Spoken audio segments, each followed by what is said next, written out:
जरूरतमंद राजा और ऋषि। एक बार कहीं एक साधारण और विनम्र ऋषि रहते थे।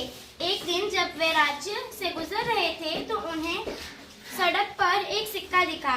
उन्होंने इस सिक्के के लेकिन उसका मालिक नहीं दिखा। तब ऋषि ने सिक्का उठाया और आगे चल दिए। ऋषि बहुत ही सरल जीवन व्यतीत करते थे और उन्हें धन के प्रति कोई आकर्षण नहीं था, इसीलिए सिक्का उनके किसी काम का नहीं था।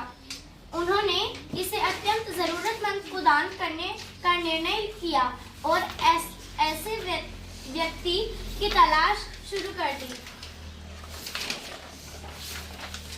वे दिन भर सड़कों पर भटकते रहे लेकिन कोई भी जरूरतमंद नहीं दिखा। बाद में वह एक ऐसे स्थान पर रुक गए जहां वे रात बिता सकते थे। अगली सुबह वे दैनिक कार्यों के लिए जल्दी उठे। तभी उन्होंने कुछ दूरी पर राजा के रथ को देखा जो दूसरे राज्य पर आक्रमण करने जा रहा था। राजा ने ऋषि की ओर देखा। उसने तुरंत अपनी सेना को रुकने का आदेश दिया।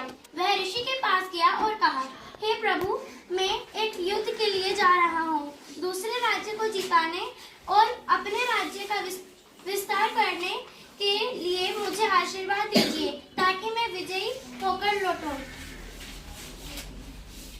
ऋषि राजा की ओर देखकर मुस्कुराए और उन्हें आशीर्वाद दिया।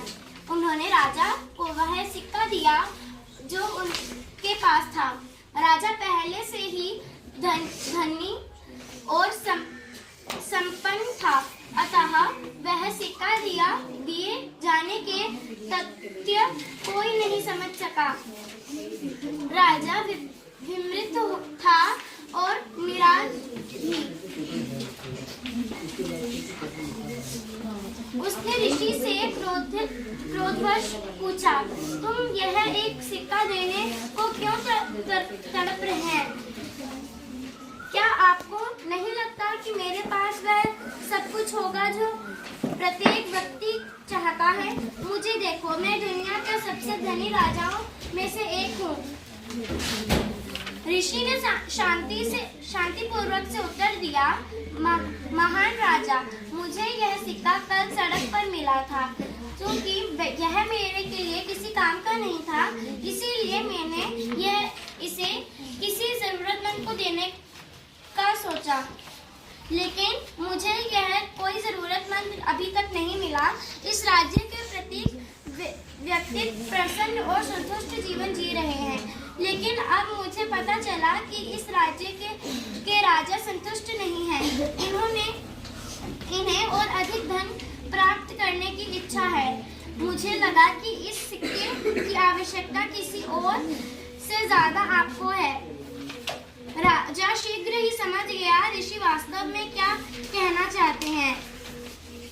उसे अपनी लालची होने की गलती का एहसास हो गया और अन्य राजाओं पर विजय प्राप्त करने के लिए युद्ध का निर्णय त्याग दिया और अपने राज्य की ओर चला दिया। शिक्षा, हमारे अपने पास जो कुछ भी है उसे प्रसन्न रहना सीखना चाहिए। प्रतिस्पर्धी होना अच्छा है, लेकिन हमें संतुष्ट जीवन जीने की कोशिश करनी चाहिए। धन्यवाद।